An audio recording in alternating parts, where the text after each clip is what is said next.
semuanya, perkenalkan kami dari kelompok 3. Di sini kami akan menjelaskan materi mengenai efek pemanasan global. Sebelum masuk ke video penjelasannya, izinkan kami untuk memperkenalkan anggota kami. Saya Ivan Rizky.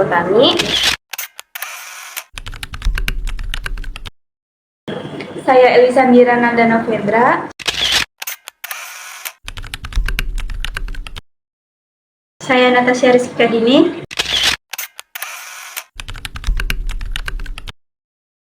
Saya Elvina Zahra. Saya Narta Marius Marulang.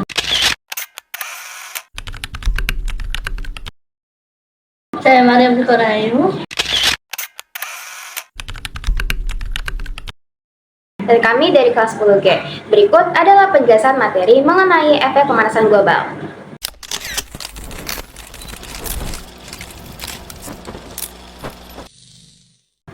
Pengertian efek pemanasan global. Global warming atau efek pemanasan global adalah proses peningkatan suhu rata-rata permukaan bumi yang terjadi secara bertahap dan berkelanjutan yang disebabkan oleh peningkatan konsentrasi gas-gas rumah kaca di atmosfer bumi. Penyebab efek pemanasan global. Penyebab utama peningkatan konsentrasi gas rumah kaca ini adalah aktivitas manusia. Adapun 3 golongan yang menjadi penyebab utama efek pemanasan global. Yang pertama adalah deforestasi. Deforestasi adalah penebangan hutan secara besar-besaran. Yang kedua yaitu ada penggunaan listrik. Penggunaan yang dihasilkan dari pembakaran bahan bakar fosil. Yang ketiga ada limbah. Hampir seluruh jenis limbah menjadi penyebab pemanasan global. Namun, beberapa jenis limbah yang menjadi penyebab utama pemanasan global adalah yang pertama ada limbah organik dari sektor domestik dan pertanian. Jenis limbahnya berupa sisa makanan ketika melakukan proses pembusukan. Dan jenis limbah dari sektor pertanian adalah kotoran hewan. Yang kedua ada limbah industri, karena limbah industri menghasilkan banyak sekali gas karbon dioksida dan metana. Yang keempat ada sektor transportasi. Hal-hal tersebut merupakan kegiatan-kegiatan yang menjadi penyebab pemanasan global, karena dapat menghasilkan senyawa-senyawa tertentu yang menjadi penyebab pemanasan global. Maka, beberapa gas-gas efek rumah kaca atau beberapa senyawa yang sangat berpengaruh terhadap pemanasan global diantaranya ialah 1. Karbon dioksida atau CO2. Karbon dioksida paling umum berasal dari pembakaran bahan bakar serta proses deforestasi. Yang kedua adalah metana atau CH4. Sumber utama metana adalah produksi dan transportasi gas alam, limbah ternak, serta limbah organik. Yang ketiga adalah SO2 atau sulfur dioksida dan nitrogen oksida atau NOx. Kedua senyawa tersebut dapat dihasilkan dari alami maupun akibat ulah manusia. Yang keempat adalah gas-gas fluorin. Gas-gas ini dihasilkan oleh industri dan penggunaannya. Yang terakhir atau yang kelima adalah ozon troposferik. Ini terbentuk melalui reaksi kimia antara polutan seperti NOx dan hidrokarbon dengan sinar matahari. Dampak efek pemanasan global. Pemanasan global mempunyai efek secara menyeluruh kepada lingkungan. Beberapa dampak utama akibat pemanasan global yaitu 1. Peningkatan suhu udara yang berdampak pada perubahan iklim, cuaca ekstrim, dan pola musim yang cenderung berubah tidak menentu. Sehingga hal ini dapat mempengaruhi sektor perekonomian akibat gagal panen. Juga, beberapa spesies hewan pun mungkin mengalami perubahan dalam distribusi geografis.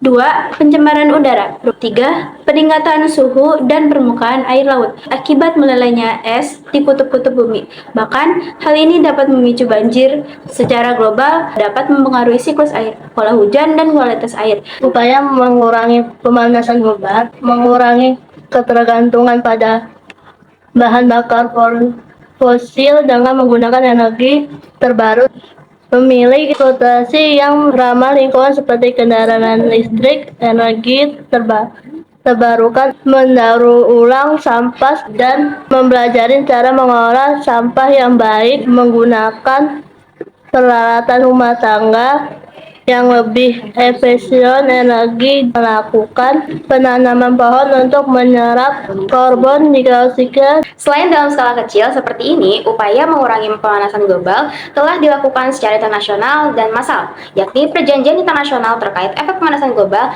yang terjadi menjadi dua. Yang pertama adalah Protokol Montreal.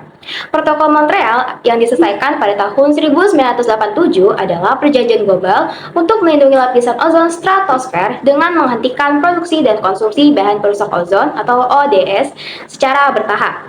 Protokol Montreal telah terbukti inovatif dan sukses dan merupakan perjanjian pertama yang mencapai ratifikasi universal oleh semua negara di dunia dan menempatkan lapisan ozon yang berada di dalam bahaya pada jalur perbaikan. Perjanjian Kyoto. Perjanjian Kyoto atau yang disebut dengan Protokol Kyoto adalah kesepakatan internasional di antara berbagai negara untuk mengurangi emisi karbon dioksida serta keberadaan gas rumah kaca di atmosfer.